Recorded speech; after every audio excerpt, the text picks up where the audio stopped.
Investissement immobilier, sur quelle stratégie investir en 2023? C'est ce qu'on va voir ensemble dans cette vidéo.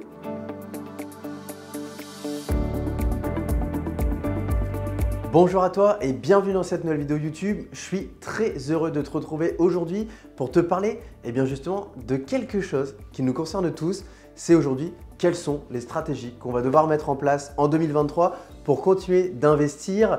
Comme tu l'as peut-être vu la semaine dernière, si tu suis régulièrement les activités de la chaîne YouTube, j'ai sorti une vidéo qui parle des conditions de crédit en 2023.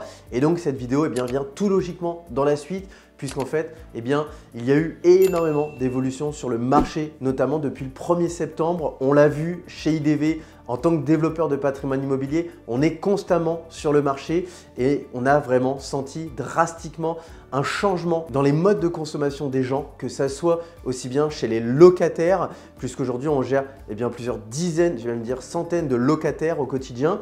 Et de l'autre côté, pareil, en fait, au niveau des personnes qu'on accompagne, on a vu des évolutions dans leur raisonnement, on a vu plus de craintes.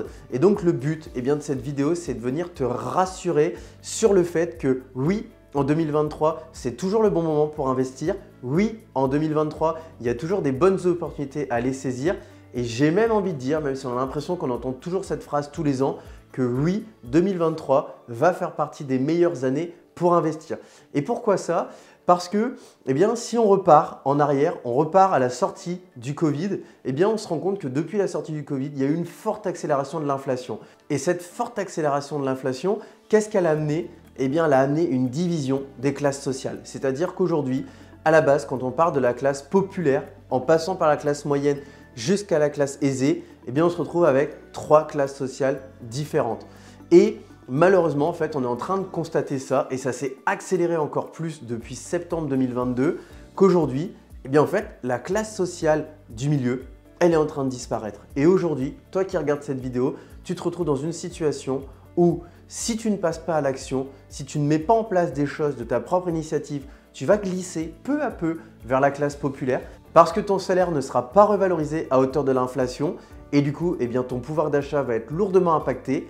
Et à l'inverse, si tu mets des choses en place, au fur et à mesure, tu vas te déplacer vers la classe aisée parce que les actifs dont tu vas t'entourer vont prendre de plus en plus de valeur. Et c'est pour ça que j'insiste sur le fait que 2023, c'est vraiment l'année où il ne faut pas perdre justement le fil, parce que c'est justement dans ces périodes qui sont difficiles, dans ces temps qui sont difficiles, que justement notre chemin de vie va venir se dessiner. Et c'est en fonction des actions qu'on va prendre aujourd'hui qu'on va se diriger soit vers notre future pauvreté, soit vers notre future richesse. Et je peux en parler en connaissance de cause parce qu'aujourd'hui, moi qui investis dans l'immobilier depuis plusieurs années, qui rentre dans cette phase où aujourd'hui je commence à récupérer toutes les graines que j'ai semées, je ne peux qu'une chose, c'est remercier le Victor d'il y a quelques années en arrière, parce que c'est grâce à lui aujourd'hui que je peux avoir le mode de vie que j'ai. Et sincèrement, le fait, j'adore cette image, de se dire que personne n'ira acheter les graines pour semer les pommes de terre dans votre champ, et que derrière, personne n'ira récolter les pommes de terre dans votre champ et les vendre à votre place, c'est la plus belle image que je peux vous donner. C'est-à-dire qu'on est dans une situation où on est responsable de nous-mêmes et c'est dans ces moments-là qu'on va le voir. Maintenant, pour rentrer dans le vif du sujet de ce qui nous intéresse, quelles sont finalement les stratégies qu'on va mettre en place en 2023 pour continuer de développer son patrimoine immobilier et surtout pour continuer de développer son enrichissement? Parce que la première crainte qui nous vient, c'est aujourd'hui, il y a de l'inflation, aujourd'hui les taux ont augmenté, ça a traduit sur certains marchés une baisse des prix. Et donc si j'investis maintenant, non, en fait, les prix vont baisser, donc je n'ai pas forcément envie d'investir, je vais attendre. Premièrement, ça c'est une fausse bonne idée parce qu'il faut savoir aller à l'intérieur justement de cette analyse baissière pour se rendre compte qu'en réalité, ce sont les personnes qui ont acheté leur résidence principale qui sont les premières frappées. Pourquoi? Parce qu'aujourd'hui, les personnes qui aujourd'hui sont exclues du crédit sont les personnes qui n'ont pas la capacité de mettre 10% d'apport et sont les personnes qui, en général, vont gagner moins de 1 500 € par mois. Et donc, on se rend compte que, si on prend les statistiques des personnes qui sont devenues propriétaires sur les 5 dernières années, 60% des gens rentraient dans ces critères-là. C'est-à-dire que 60% des gens soit n'avaient pas les 10% d'apport, soit gagnaient moins de 1 500 €. Et là, on se rend compte que forcément, si 60% des potentiels acheteurs sont exclus, eh bien ça va entraîner une baisse des prix parce que si on se retrouve dans une phase où il y a plus d'offres que de demandes, c'est mathématique, les prix baissent.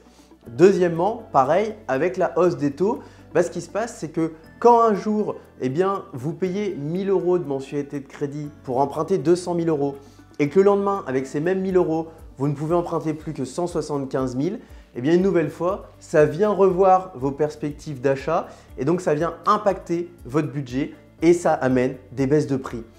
A l'inverse, si on étudie en détail le marché, on va se rendre compte qu'il y a une petite niche de biens qui continue de prendre de la valeur. C'est une niche qui, sur la moyenne française, si on se base sur les chiffres indicateurs de l'INSEE, a pris en moyenne 33% sur les 5 dernières années. C'est assez énorme. C'est qui? C'est les immeubles de rapport et c'est les biens à prédominance investissement locatif. C'est-à-dire des biens qui auront plus de valeur avec un locataire à l'intérieur que sans locataire. Et là, c'est assez fort parce qu'on se rend compte que si on arrive à identifier ces biens, là, on est dans un Eldorado. Pourquoi? Parce que les périodes inflationnistes sont les périodes où les biens au rendement locatif vont prendre le plus de valeur. Et au final, c'est logique. Pourquoi? Parce qu'aujourd'hui, si vous avez des gens qui ne peuvent plus acheter, forcément ces gens deviennent locataires. Si vous avez de plus en plus de locataires, les prix des loyers montent. Si les prix des loyers montent, la valeur du bien monte puisqu'elle est calculée sur le montant total des loyers. Et aujourd'hui, c'est comme toute hausse, vous le savez, en général, on revient rarement dessus et donc il est très peu probable que ça arrive. Et d'ailleurs, si on se base sur des historiques qu'on peut avoir depuis 1900 et qui sont assez faciles à trouver sur Internet, on va se rendre compte que justement, on a eu 4 périodes inflationnistes entre 1900 et maintenant. Et dans ces 4 périodes inflationnistes, les loyers ont fait un vrai boom et on n'est jamais revenu en arrière. Donc ça, c'est vraiment le premier point, c'est d'aller chercher justement les biens qui correspondent à la conjoncture actuelle. Le deuxième point, c'est celui dont on n'arrête pas d'entendre parler à la télé, c'est justement d'aller jouer sur la performance énergétique. On le sait, depuis début 2023, les logements G sont devenus interdits à la location. On aura dans quelques années les logements F qui vont suivre, puis les logements E, puis les logements D, etc., etc. Il y a encore aujourd'hui beaucoup de flou autour des diagnostics. Il est constaté que plus des 3/4 des nouveaux diagnostics sont constatés comme non justes et donc non valables. De l'autre côté, on a un décret qui est en cours d'étude pour mettre en place des DPE qui sont uniques pour les copropriétés et d'autres qui sont uniques pour les monopropriétés. On est également en train de réfléchir à repousser l'interdiction de la location sur les logements F de 10 ans. Vous voyez, c'est un petit peu le flou. On est un petit peu perdu au niveau de l'administration et les réponses vont venir au fur et à mesure sur 2023. Quoi qu'il arrive, en attendant, il ne faut pas que nous, on se mette en suspens en se disant « je vais attendre que l'État donne ses nouvelles directives ». Quoi qu'il arrive, on sait que la transition énergétique, elle doit se faire. On sait que la transition énergétique, elle va arriver. Donc à partir de là, il faut en jouer. Et justement, comment on va en jouer? C'est en allant chercher les biens qui ont des très mauvais DPE et où on va mettre en avant aux propriétaires tout ce qui est à faire pour remettre aux normes le logement et lui permettre d'être loué pendant encore des dizaines d'années. Et de l'autre côté, on va mettre en avant que si c'est nous qui faisons les travaux, forcément, on doit être récompensé. Et il ne serait pas logique que si le bien vaut 100 et qu'il y a 15 de travaux, qu'on l'achète 85. Il est logique plutôt qu'on l'achète 75 ou 80 pour que, entre guillemets, notre implication au fait de gérer les travaux et aider le propriétaire à se débarrasser de son bien, dont il ne peut plus en faire usage, on soit récompensé. Et c'est comme ça qu'on va gagner de l'argent dans l'immobilier. C'est en allant résoudre des problèmes. Si aujourd'hui on achète des biens qui sont tout propres, sont tout beaux, on se retrouve dans une situation où on va acheter au prix du marché, on va rajouter les frais de notaire et on va mettre 2 ou 3 ans le temps de commencer à gagner de l'argent. A l'inverse, si on achète des biens, comme c'est le cas ici du bien dans lequel je me le situe, qui est le bien de Jonathan, d'un investisseur qu'on a accompagné au travers de notre activité clé en main, Jonathan, quand on l'a rencontré, le discours c'était ça. C'était on va partir sur un bien sur lequel on va créer de la valeur. Comme ça derrière, on va gagner de l'argent dès le premier euro. Et c'est ce qui s'est passé.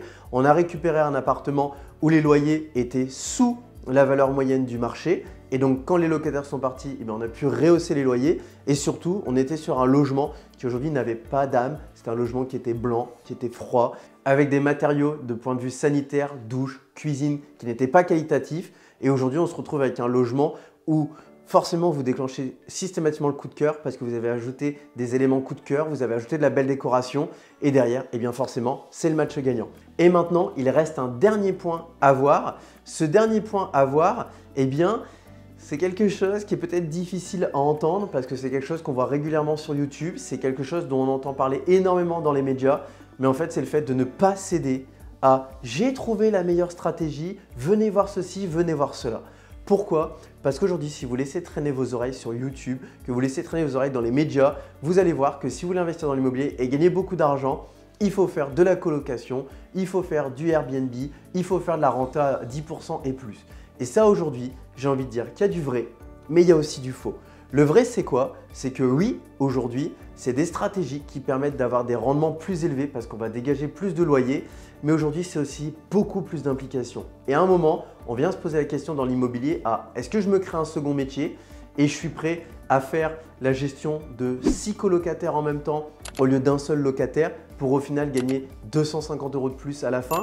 Est-ce que je suis dans une situation où je suis prêt à faire du Airbnb et à avoir le risque d'avoir des encadrements de la durée de location maximale, comme c'est déjà le cas dans certaines métropoles et sur la capitale, et on parle de l'étendre dans la France entière. Donc si j'ai besoin de louer 15 nuits par mois pour être rentable et que le texte est étendu partout, bah c'est 10 nuits par mois. Donc je me retrouve dans une situation où mon projet est plus rentable.